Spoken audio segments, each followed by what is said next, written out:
Dissent manner, একটা dissent ওয়েতে হাঁটে, অন্যের কষ্টের কারণ হয় না। তার মানে বিনয় হচ্ছে রহমানের বান্দাদের ভূষণ। বিনয়, অহংকার করা যাবে না। অহংকার কার চাদর বলেন? যে ব্যক্তি অহংকার করে সেজন্য আল্লাহর চাদর নিয়ে টান দেয়। এজন্য রহমানের বান্দারা কখনো অহংকার করে। বিশ্বনবী সব সময় দোয়ার মধ্যে বলতেন, আল্লাহুম্মা জাআলনি সাবুরা ওয়া জাআলনি শাকুরা ওয়া জাআলনি ফি আইনি সাগীরা ওয়া ফি আ'য়ুনিন নাসি কাবীরা। ও আল্লাহ, আপনি আমারে ধৈর্যশীল বানান, আপনি আমাকে শুকরগুজার বান্দা বানান, আমার চোখে আল্লাহ আপনি আমারে ছোট বানান, গোটা বিশ্বের মানুষের চোখে আমারে বড় বানান। পড়েন আমিন। নিজের চোখে নিজে ছোট থাকবেন, তাহলে বড় বানাবে কে? ওমা তাওয়াদা আহাদুন লিল্লাহি ইল্লা রাফাআহুল্লাহ। যে আল্লাহর জন্য বিনয়ী হয়ে নিচু হয়, আল্লাহ তাআলা টেনে উপরে উঠায়। এটা সুন্নাতুল্লাহ ফিল আরদ, এই জমিনে আল্লাহর সুন্নাত। আপনি নিচু হবেন, আল্লাহ টেনে উপরে উঠাবে। আপনি অহংকার দেখিয়ে উপরে হবেন, এক থাপ্পড় মেরে জমিনে আপনারে গেড়ে দিতে পারে কে? এজন্য অহংকার করা যাবে না। ইয়ামশুনা আলাল আরদি হাওনা। আসলে অহংকার কি আমাদের সাজে?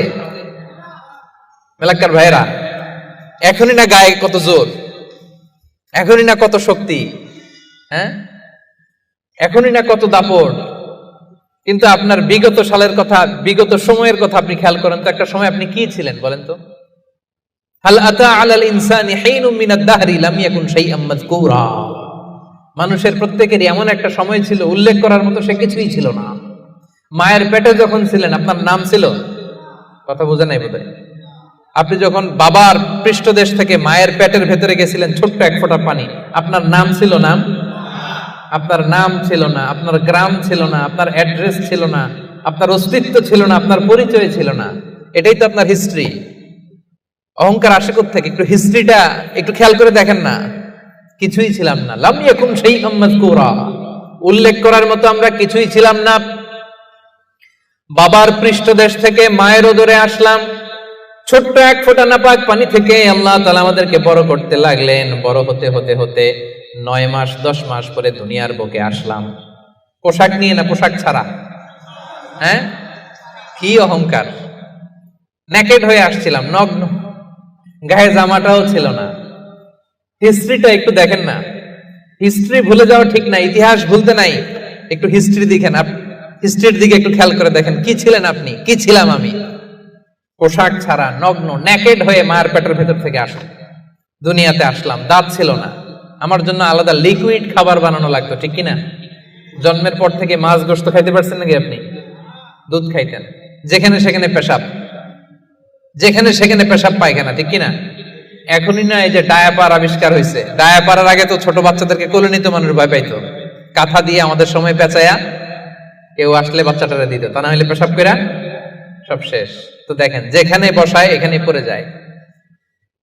বাচ্চাটারে বসায় দিলে বসতে পারে, শোয়াই দিলে শুইতে পারে, মুখে উঠাই দিলে খাইতে পারে। এটা ছিল আপনার হিস্ট্রি।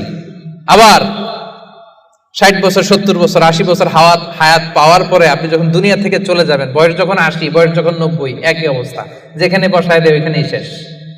এরকম আছে না নাই?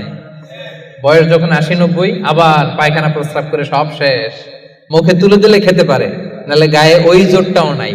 তো অহংকার আপনি পেলেন কোত্থেকে আমারে বলেন?